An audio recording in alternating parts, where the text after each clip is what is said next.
ગઈ તારીખ 16 જૂન 2025ના રોજ કતારગામ જયરામ મોરારની વાડી વિસ્તારમાં આવેલ એસપી ડાયમંડ નામના ખાતામાંથી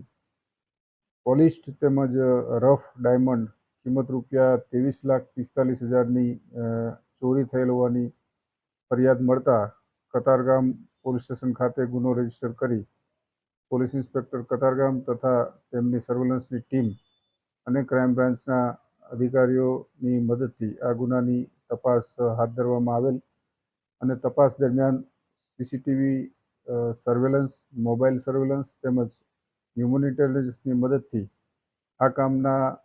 આરોપીઓ બનાસકાંઠા જિલ્લામાં હોવાની મળેલ માહિતી આધારે સ્થાનિક પોલીસની મદદથી આરોપી જીતેન્દ્ર ચૌધરી તથા અન્ય 2 મળતિયાઓને મળી કુલ 3 આરોપીઓને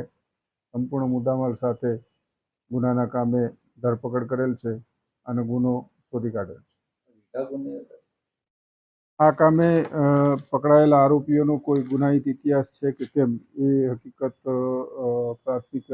તબક્કે જાણવા મળેલ નથી. તેમ છતાં રેકર્ડ ઉપર ખરાઈ કરી અને એ દિશામાં આગળ તપાસ હાથ ધરવામાં આવશે.